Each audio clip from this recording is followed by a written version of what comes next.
Initially, when I started my career, I never knew that I was doing business analysis. The world is round. Some of the other place you feel like home when you get into that industry one specific time, but it's very important to have overall experience, look into the other industries, how they're working. What soft skill should every business analyst possess to be successful in their role?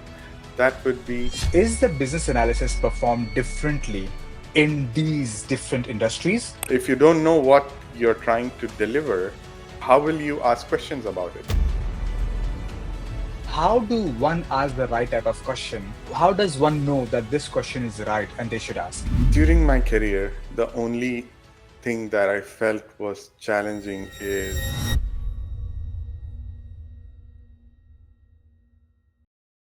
Hi everyone.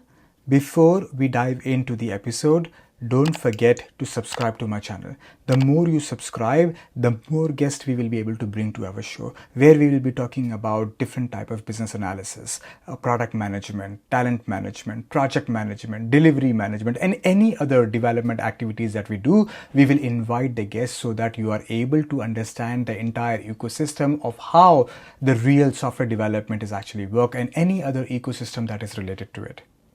Additionally, do subscribe to Afaq Qazi Clips, which will provide bite-sized, valuable content for you of these larger videos in a shorter form so that you are able to quickly understand, quickly learn with no time spent on it. Enjoy the show. Today's guest is very special to me. I've known him for many years. He brings 10 plus years of experience as a business analyst in variety of different industries, worked with different stakeholders, delivered different type of projects, worked in different countries, but his specialization is banking. Today in our podcast, he will be talking about how business analyst performs in the banking, how did he basically navigate through the different challenges and delivered some awesome projects in the banking industry. We will be uncovering providing insights about how business analysis is performed in this industry and what you should be expecting, what you should be knowing, the behind the scene of how the actual execution of the projects are done. So stay tuned and enjoy the show. Hi, Khurram. Thanks for joining me on this podcast. It's a pleasure to have you here. Hi, Afaq. Thank you so much for having me. It's my pleasure. So let's begin with our introduction. Can you please introduce yourself from the start of your career? For sure. Thank you, Afaq, for giving me this platform.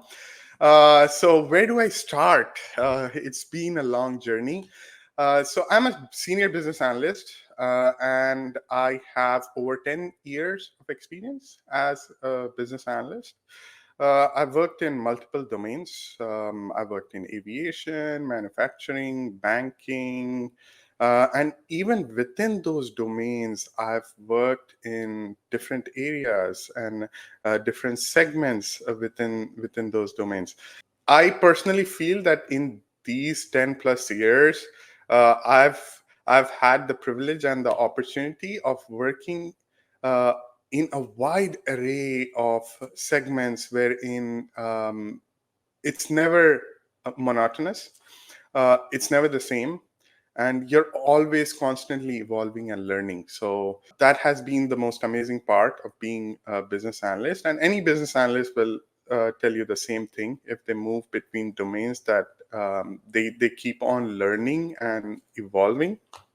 uh, and on top of that, I've had the privilege of working in the most major methodologies, wherein I started my career in waterfall, but I had the opportunity of working in agile, hybrid environments.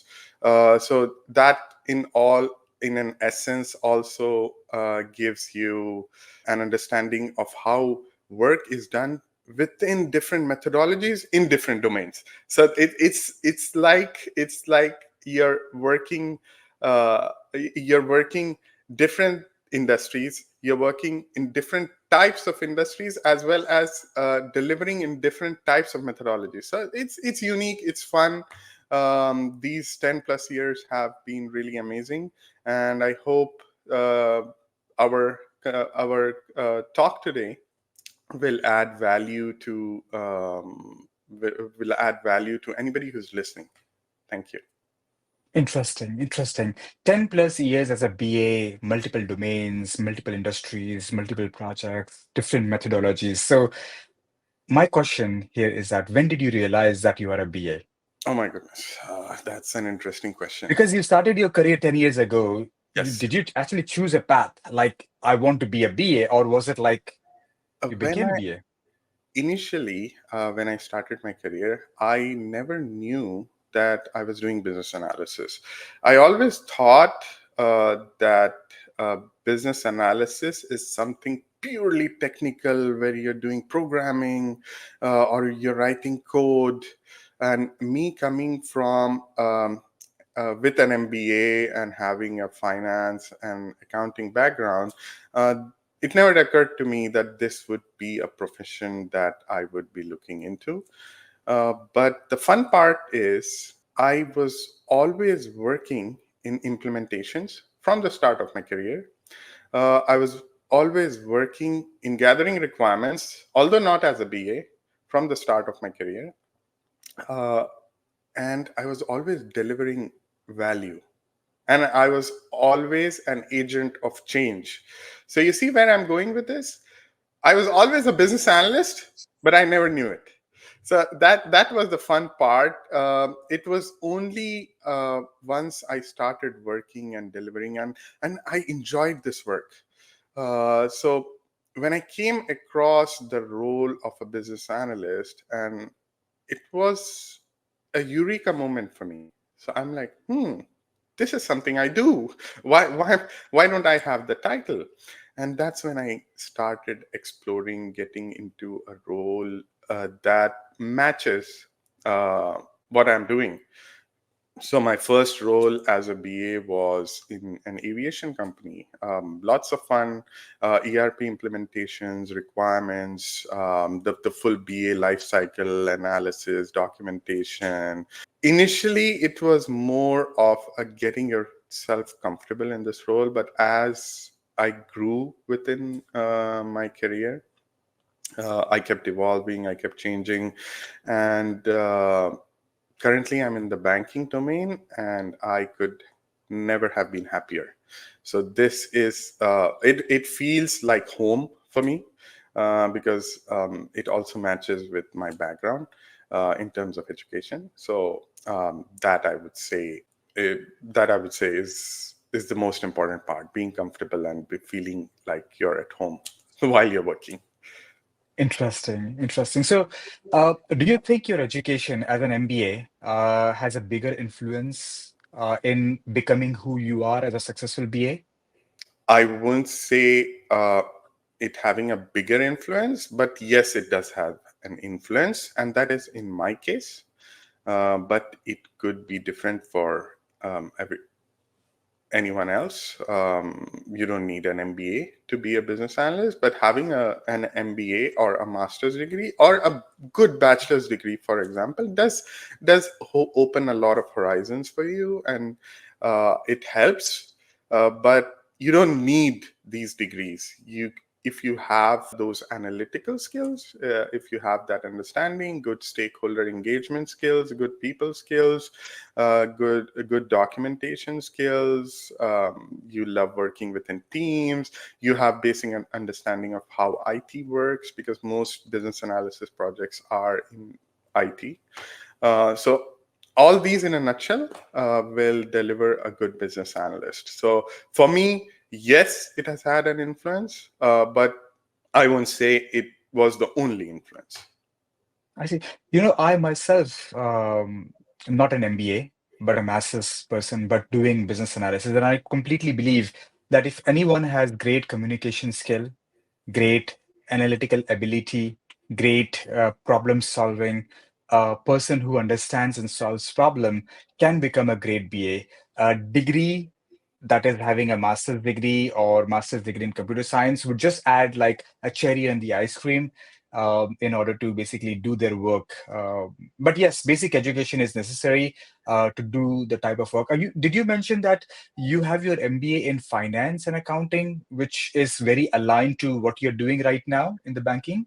Yes, that is correct. So my major is finance and accounting, and being in the banking domain, that's why it feels like home because I have a very good understanding and I'm very comfortable with the finance domain, and financial institutions do incorporate a lot of those segments within them.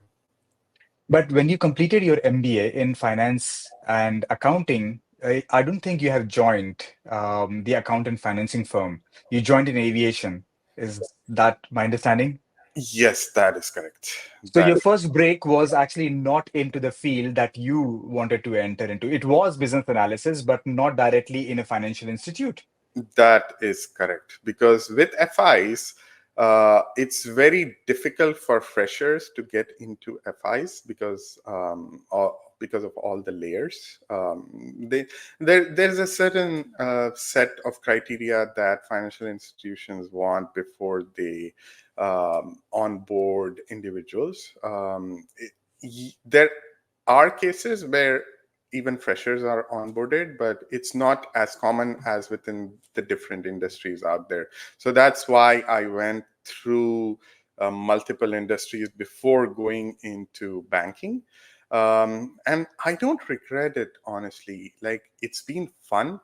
I've had the chance of working with some of the biggest players in all of the industries that I've worked in, and I've had the opportunity of working with really amazing people. So, all in all, I would say it has been an amazing journey.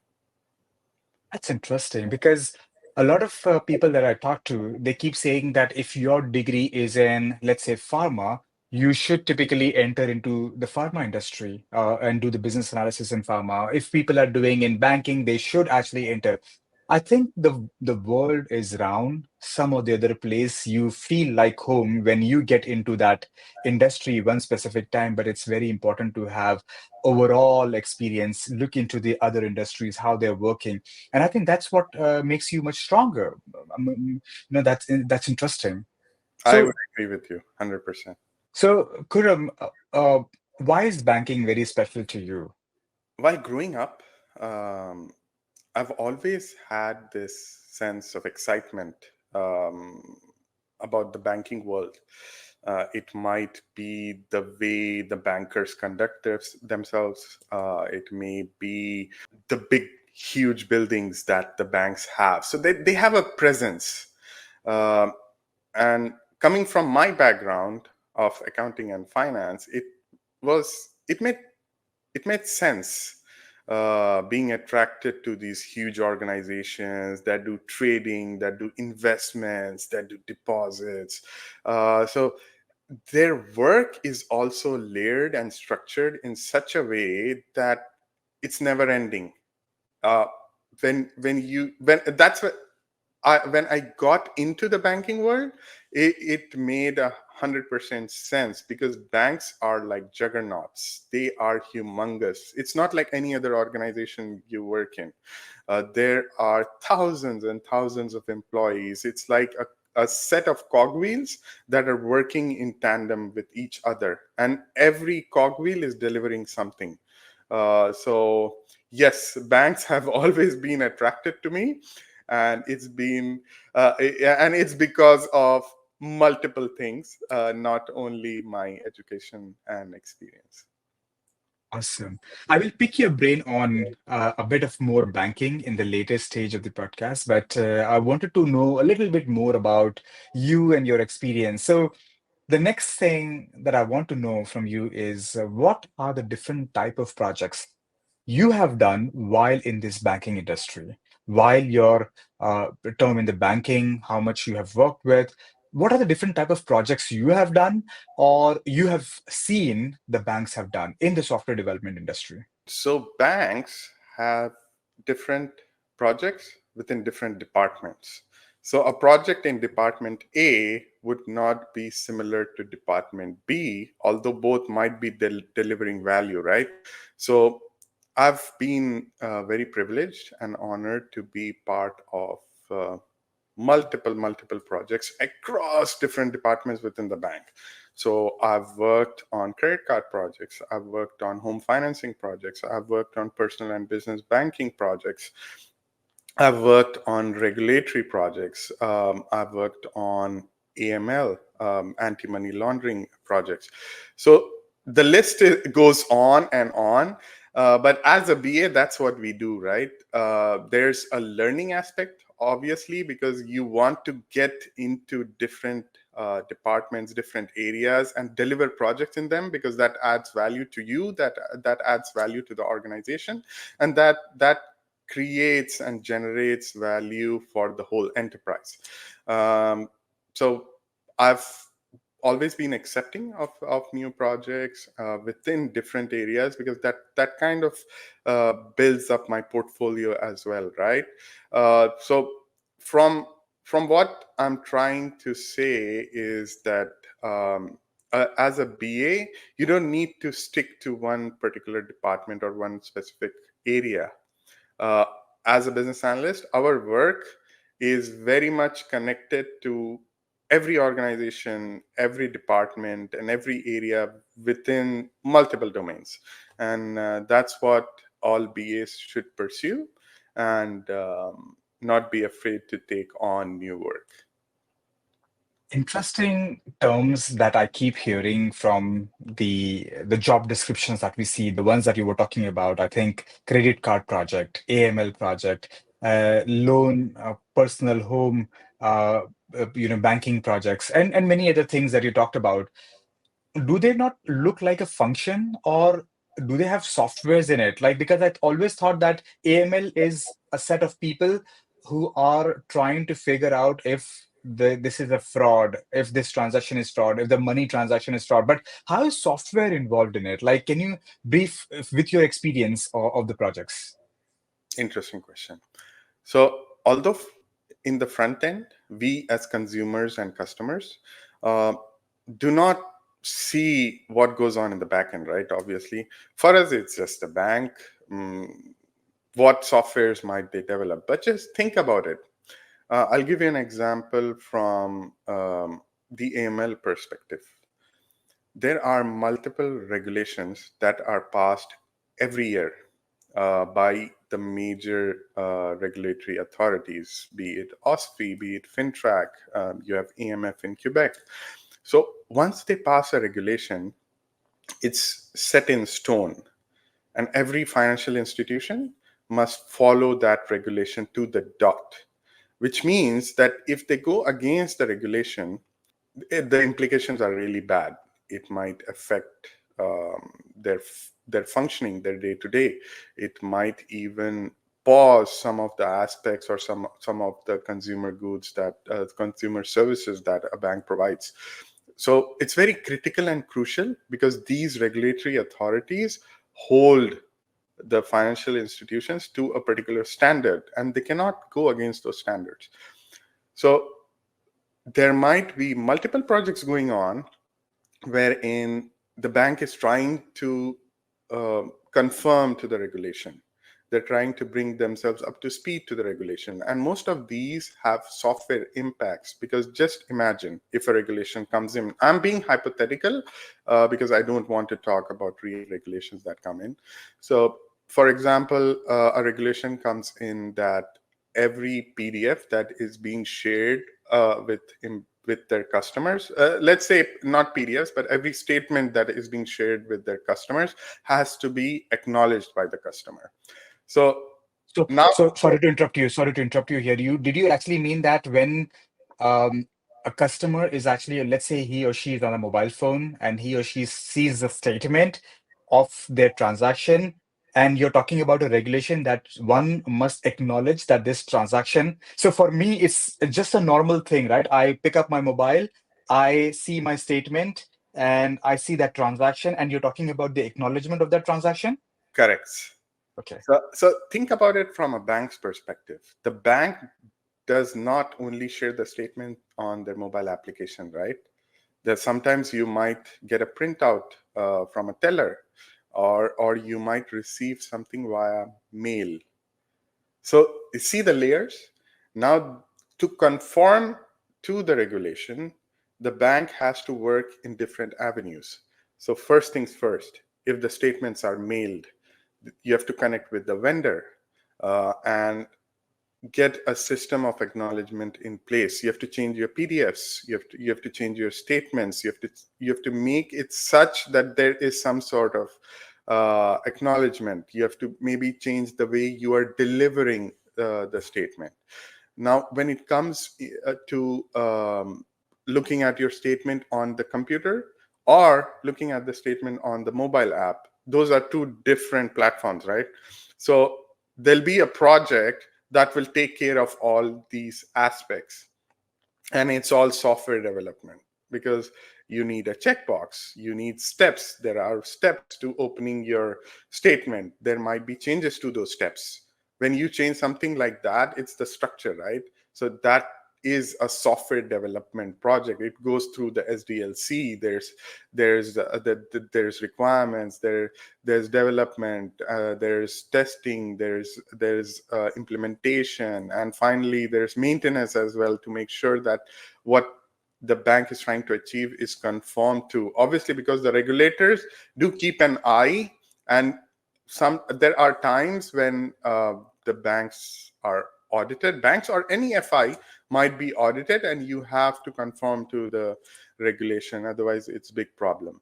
So think about it, that the multiple layers, there are projects taking care of all these layers. You're engaging with external vendors, you're engaging with your dev teams, there's requirements, there's stakeholders. There might be instances where you're connecting with the regulator directly to figure out if the regulation, because a lot of time the regulations are very vague, so they're very high level. And the bank or the executives have to keep back and forth engaging with the regulators to make sure what is acceptable, because at times So, does a BA connect with these regulators? a BA is on board during the calls, but obviously you need executives from that particular department engaging. There are Because legal. they have more knowledge about it.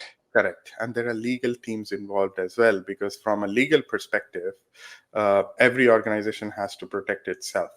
So it's a lot of things that happen in the back end to make sure that one customer accepts his statement, for example. This is, again, it's hypothetical. There's nothing like that happening right now wherein somebody has to acknowledge the statement, but there are multiple different projects wherein there's acknowledgement, there's viewing, there's sharing. So software projects are all over the place. It's just that we don't realize it. No, no, I think you're absolutely right. Behind the scene, we believe that we are just seeing a statement, or we are receiving a document in our email, or we might think that, hey, the button has changed from left to right, but it might be due to some compliance regulatory that, especially in these FIs or institutes which are regulated or compliant. In that case, I believe that we might think of a small change, but the change comes from a higher authority. It goes through several layers of requirement gathering, back and forth, approval, and then which project is impacted, or maybe create a new project or enhance a new thing. So interesting to know, um, especially in banking, it is so much regulated and compliant. So that brings me to one of the biggest question that I want to know. Um, you have worked in multiple projects, different type of projects, different industry. But let's talk about how does your regular day looks like? So a regular day for a business analyst, me in particular, but in general for a BA, will depend on the methodology of the project. So if I'm working in an agile methodology, my day starts with the daily stand-ups. Um, and it would progress by being part of the different Scrum ceremonies. For example, if I am working in Scrum, if it's Kanban, it would be a little bit different. So that's how the day would progress. There'll be refinements, lots of meeting with the product owner, working on the user stories, working on documentation that supports the user stories, refining the user stories, working closely with the dev team, QAs, and the developers, trying to make sure that they understand what the requirement is, reviewing those developed user stories with the team, making sure that everything is in place. So a BA is always on his toes, whether be agile or waterfall. But if I'm working in a waterfall environment, it's a little bit toned down. It's not as fast paced, but yes, the deadlines are pretty short in terms of delivering those huge BRDs and documentation, right? So lots of documentations in waterfall. My day might start with regular meetings or workshops, or engagements with the PMs. There'll be a lot of documentations going on throughout the day where I'm writing requirements, I'm refining requirements, I'm connecting with stakeholders, trying to make sure that what I'm trying to capture is following the invest approach. It's pure, it's deliverable. Then lots of meeting also with the different areas of the dev team, because everybody's working in their silos, right? So engagements with the QAs, with the developers, trying to make sure the requirement I'm capturing is to the point. And finally, lots and lots and lots of documentation, process mapping, process flows, making sure that everything is structured within the BRDs, peer reviews with your teammates, and making sure that you're delivering a very good product end of the day. So depends on the methodology that a BA is working, but Agile is more fast-paced, waterfall is a little bit toned down, and a hybrid environment might have a best of both worlds. So that would be in a nutshell how a day in the life of a business analyst looks like. Is this the same for you also? Yes, it is. Is this how? 100%. Interesting. Very, very, very busy day. That means if I understand this correctly, every day you have a stand-up just because pretty much I believe that your company is using Agile in some the other case. So you start with the day with stand-up, then you go through several ceremonies. Maybe today you have a sprint refinement session, so you go through that. And then you have lots of documentations that you do, lots of talking with the other vendors that you do, maybe with the stakeholders that you do, verify, make sure everything is there. And you apply so many different BA techniques, as you mentioned, process modeling, process mapping, maybe sometimes UML diagrams, sometimes wireframe, and then bringing all of that together to the end of the day to make sure that your day is successful, or at least your coming days will be successful. So what do you think is a primary soft skill besides having all of these hard skills? What is that primary soft skill that you possess and that makes you successful? Interesting. uh, so I would say I would come to this question from the perspective of a business analyst. Not only me. What soft skill should every business analyst possess to be successful in their role? That would be people skills.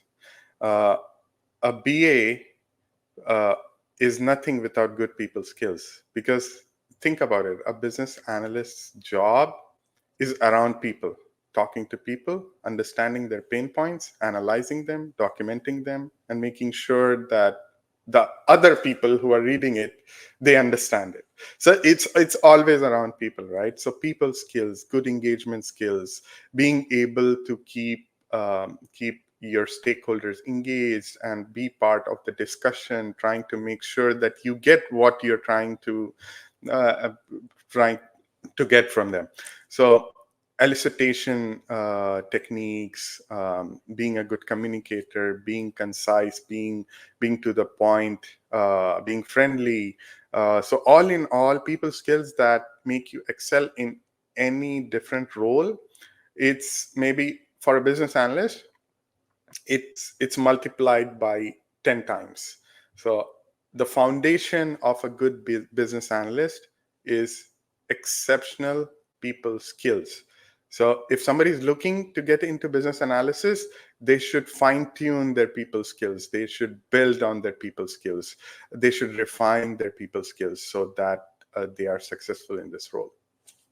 So, Khurram, people skill, my understanding of the people skill is I mean, I may be wrong, but I do have a perception that people skill also involves delegating responsibilities, managing them, taking care of their vacation, taking care of their projects. So maybe I'm coming from a consulting background and I'm thinking of that way. But can you elaborate a little bit more? Does a BA also people skill also mean that I will be managing other BAs in my team?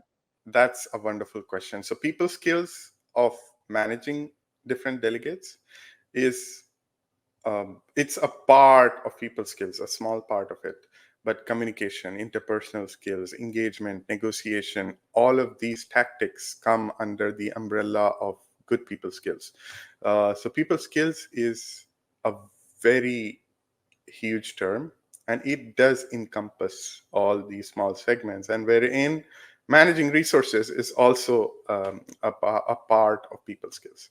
Interesting. So, what I can summarize is that besides having the hard skill that a BA should have, that is requirement gathering, using different techniques, analyzing, from your experience, people skill is very, very, very important, which is encapsulation of several things such as interaction skills, actual people management, stakeholder management, and then facilitation skills, and then um, talking amongst them and making sure that the interaction is right so that you're able to complete your BA task successfully. 100%. Great. Great. Awesome to hear so many different aspects and perspective about how people perform differently. So, may I ask, you have experience as a BA in different countries. You worked in different industries. You worked with different technologies. I remember you saying something about implementation in the beginning of the career. So, my question here is that is the business analysis performed differently in these different industries? Specifically from the term where you have changed a different culture, like you came from another country to now, different industries, different technology, different implementation. Does the BA work change? Give your practical answer. Thank you. Again, it's a very good question, because a lot of people have this in their mind, right? When they're moving countries, when they're trying to shift from one area to another area. Hey, does the industry change? Will I be able to gel in that environment? How difficult would it be? So, from a BA standpoint, the work remains the same. From a corporate culture standpoint, it'll be very different because each country has their own corporate culture. Some countries might have a 60-hour week, while some countries might have a 40-hour week or a 30-hour week, which is much relaxed, where work and life balance is valued. That's what the thing is with North America, especially. A work and life balance is very respected and valued here. And that is the most interesting part of moving countries. You get to experience different work cultures, right? So when I moved to North America, that was the most exciting aspect for me. The work and life balance, the specific hours, you're expected to take your leaves, you're expected to take rest. Uh, you're not only a resource. So the word resource is frowned upon in North America. That's what I have understood. Because even a lot of organizations have changed their name from uh, a human resource department to a people's department, or a people's an HR manager is no longer an HR human resource manager. An HR manager is a people manager.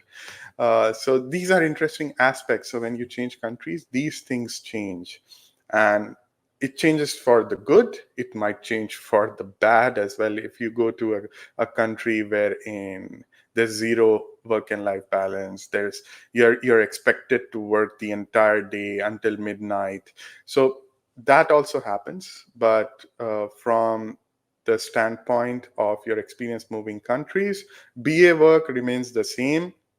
Yes, there might be some technology enhancement that comes into your role, because within some countries it might be more technologically advanced, and obviously your BA work would be excel to that level. But from the standpoint of the actual BA work that you do, it's the same across the globe. But yes, work culture and the way work is delivered within each country is completely different to each other. I completely agree with that statement. And one of the things that I would like to add is the people management thing. Very rightly said.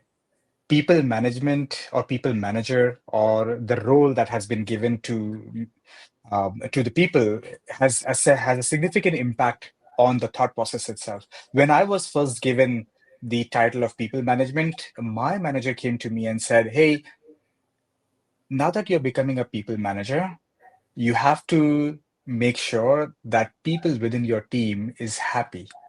Connect with them and figure out what makes them happy." And that was a mindset shift, completely mindset shift. And that's what makes you think that professionally, what would you do for that particular team member in your project or in your team to make it happy? Do whatever it takes you, talk to them, talk and figure out what is creating a an issue. So I'm glad that you brought it up and you discussed that it's no more an HR thing, it's more of a people management thing now. I would agree with that. Yeah. So let's move on to something else that I would actually want to know from you, Khurram, a little bit more. So these days, you mentioned that in the banking there are different kind of projects. Um, there are there are BAs in every project, and they are um, building new technologies such as mobile banking. There has been enhancements there. Then there are enhancements to the other aspects of the wealth management, small medium business or personal banking or commercial banking. So when a BA hits the ground, let's say running in these different technologies, so how would BA basically adapt to the new domain? Let's say you jump onto a new project called as blockchain project, which you have never worked on. How do you hit the ground running on day one? Good question. So, as a BA, we are constantly evolving and learning. The the only reason I keep saying it, evolving and learning, is because it is essential to the role of business analyst. Uh, Anytime a BA can be put into a project wherein it'll be completely new. So BAs are not expected to get into projects where they have 100% understanding about, because our role is to engage with stakeholders, understand the change, understand the requirements, analyze them, document them, and deliver the product, right? Uh, so it doesn't matter in which domain, which area, or which segment you're working on. The work is the same, but you need to have an understanding of what you're talking about. Because think about it: if you don't know what you're trying to deliver, how will you ask questions about it? So as a BA, the first thing I do is start learning. If I'm getting into a blockchain project, learn whenever you get time. Try to get yourself comfortable, up to speed, to a position wherein you can ask the right questions. And asking the right questions is the second part of your answer. So a BA should never be shy of asking questions. The more questions you ask, the more you understand.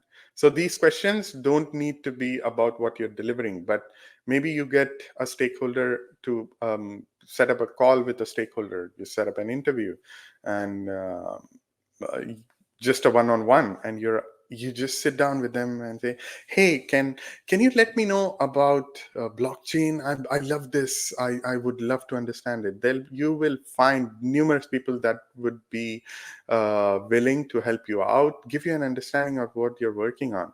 Then the third part would be to analyze existing documentation. Every project does have a lot of documentation, right? It might be project documentation, it might be documentation about the blockchains within the organization. So every organization does have documentations about learning. So try to get as much documentation as possible, go through it, understand it, listen to podcasts. Very interesting concept, because that does add value to what you're trying to learn, right? So all in all, uh, just be open and willing, keep an open mind, and no matter which domain or which area you're working in, constantly learning and evolving yourself will make a business analyst successful. So what I understand, Khurram, is that asking the right question, asking question is so important. And I have seen in my life a lot of people, they basically shy away from asking the right type of question, and asking to the right people is also very, very, very crucial. And they forget to do that and often tend to start assuming. So I completely believe that asking the right question is very important. So, can you tell a little bit here, or shed some light? How do one ask the right type of question? How does one know that this question is right and they should ask? There's no right or wrong questions. It's just a question. That's the most important part about asking a question. The problem where people stop is questioning themselves. Should they be asking the question, right? So you should never do that. Otherwise, you'll never learn. There's nothing like a right or wrong question. The moment you ask a question, it becomes the right question. So don't be shy to engage. Don't be shy to ask questions. Don't feel as if you might look bad if you ask that question. Obviously, you're gonna stick to the topic, right? You're just you're talking about blockchains, and you're not going to ask about something very different or very unique. So just stick to the topic and do ask the right questions. Maybe start from scratch. You can ask, what's a blockchain? It doesn't matter, but do ask questions. There's nothing like a right or wrong question. So, what is, according to you, a wrong question? According to me, a wrong question would be that, like, I would not say there's a wrong question. A BA should always be open to asking questions, uh, because that's how we build on the requirements, right? Elicitation, the key of any good elicitation technique is questioning. So there's no wrong question. Just stick to the topic. Maybe you can start by an icebreaker, but stick to the topic and ask the right questions. Ask questions. It doesn't matter if it's right or wrong, because you'll obviously build on it, right? That's true. That's very true. According to me, what I feel like a wrong question could be you asking the business, how do I perform business analysis? Example, should I use interview technique? Should I use brainstorming technique? Should I do this user story? How long the user story should be? How short the user story should be? Should I draw this diagram or that diagram?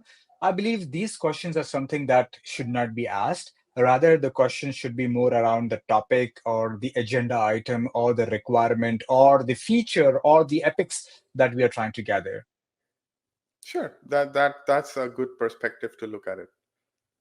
That's so. Talking more about the requirements, since we're talking about that, when we there is one another thing that also often confuses people is that how do we know that we are talking to the right people for that particular thing? How do you navigate the chain? Let's say that you're on a project and you are going to navigate the chain of requirement gathering. How do you know that this person is going to be my next go-to person for the requirement, or after that I have to talk to this person? As you mentioned, we are only talking to people, so how do I know? Is it like one person or is it like chain of people? So for that, a BA, the biggest tool that a BA has is the Reiki matrix. So you'll a BA is expected, not always, to create a Reiki matrix wherein you have structured the list of stakeholders, who's responsible, who's accountable, who's to be consulted, and who's to be informed. So a Reiki matrix is the key. You'll start by engaging very closely with the product owner, the project manager, depending on the methodology you're working in, and creating a shell or a list of stakeholders, and then you start refining it.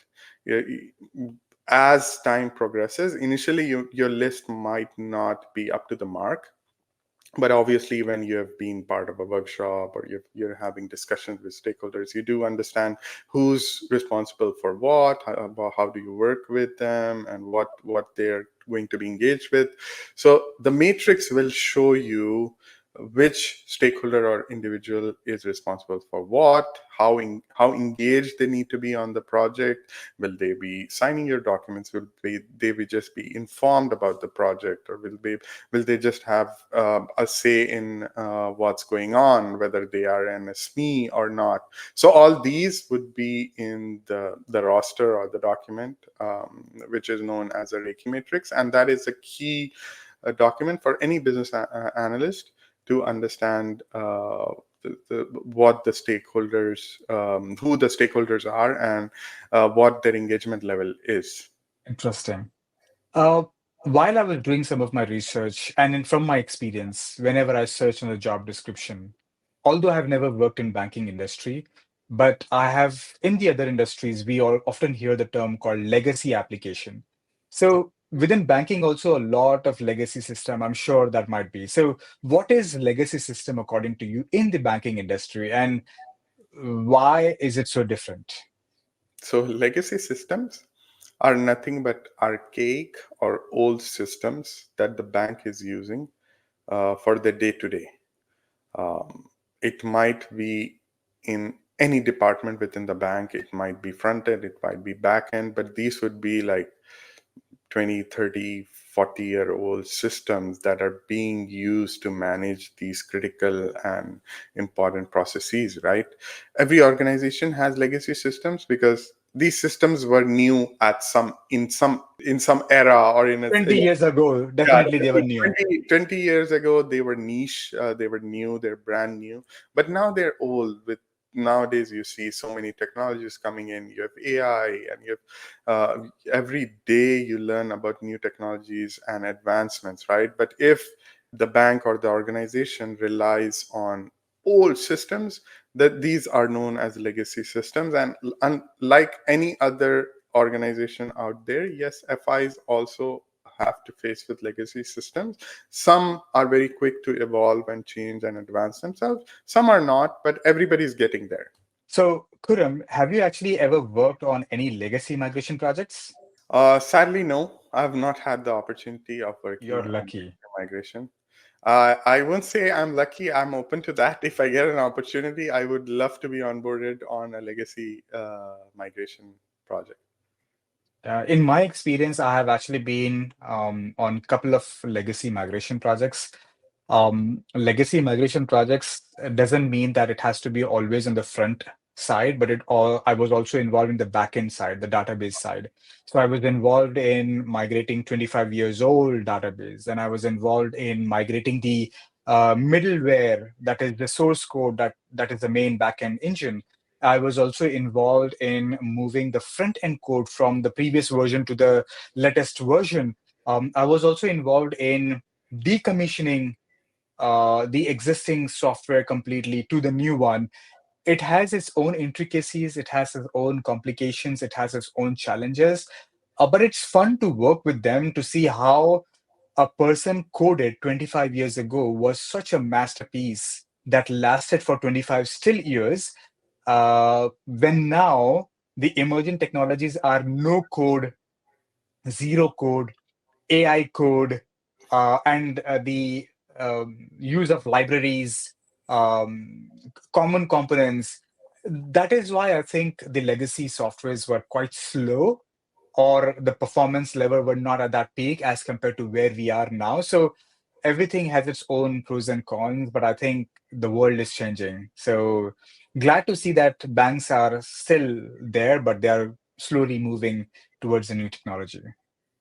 Agreed. So, Khurram, one couple of more things that I would like to know from you is, while you have worked in the last 10 years, like, tell me the most challenging situation during your business analysis. Like, when did you think this was challenging, whether it was BA, whether it is people skill, whether it was stakeholder management, whether it is anything that you felt like it was challenging for you?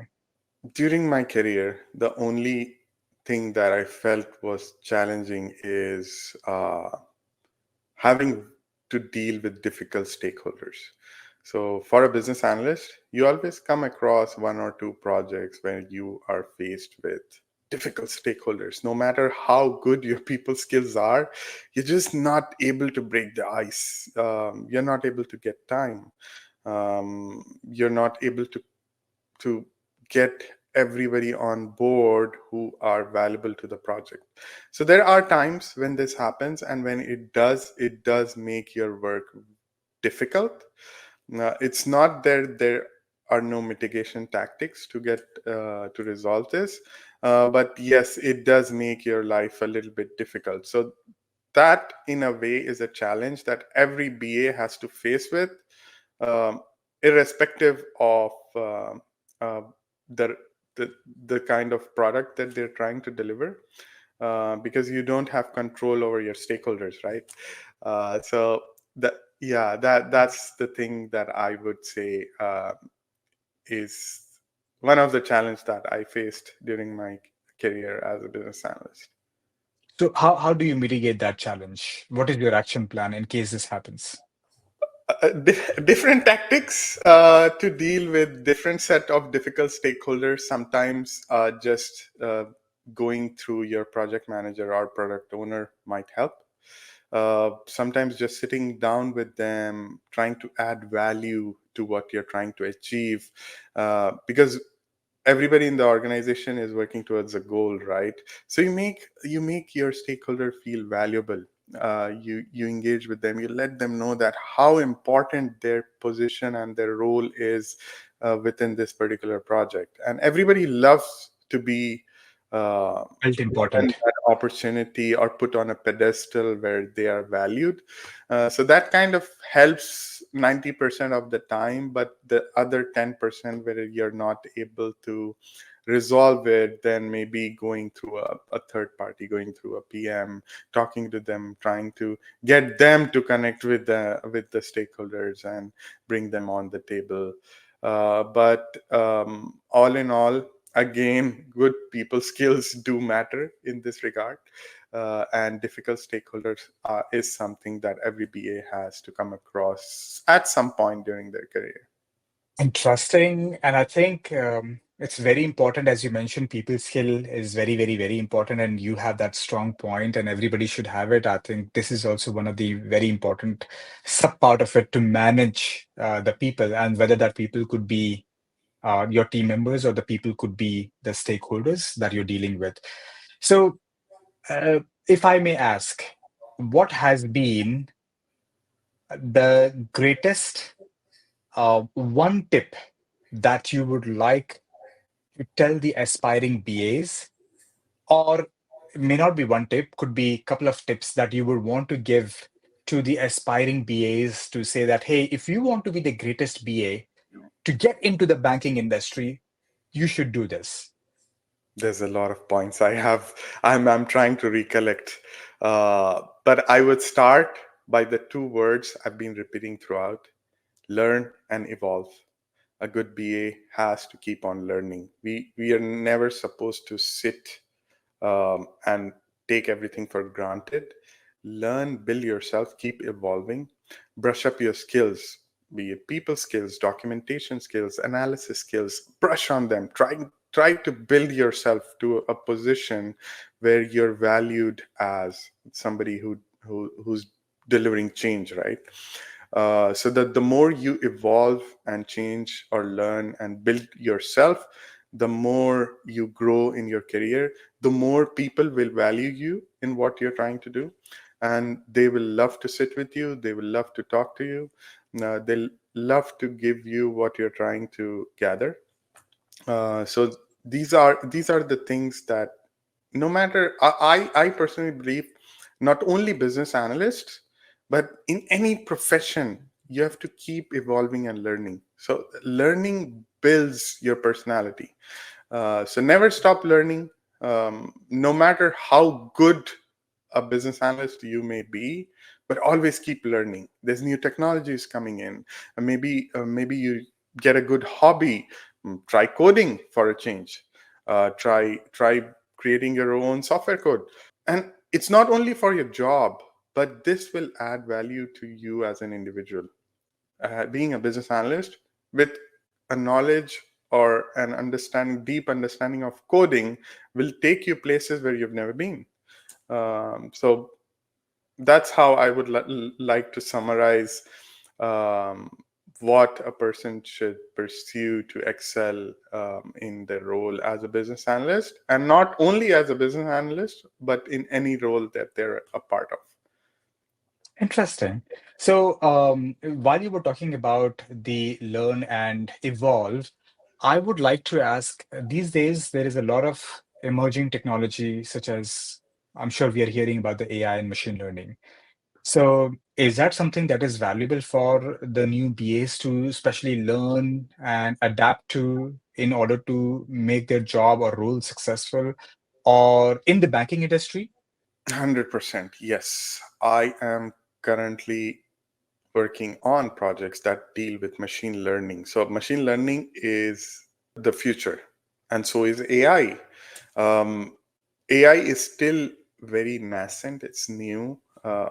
It's still getting there, but there's some time before AI is widely accepted. Yes, it's being used on the side. People are using it to make their life easier, but organizations are slowly adapting it because they don't understand the implications of AI, right? But AI is the future. Everybody's moving towards AI.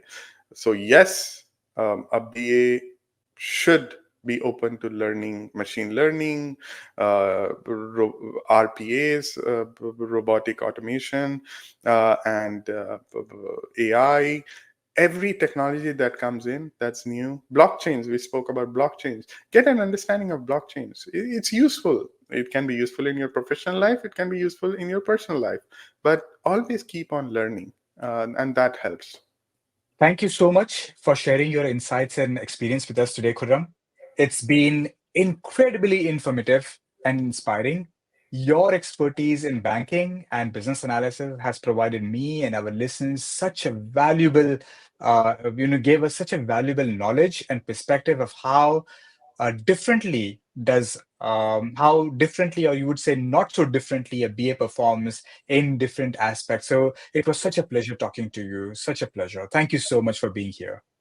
Thank you so much, Afaq, for having me. It's my pleasure. I really enjoyed this talk, and I would love to talk to you again. It's been a lot of fun.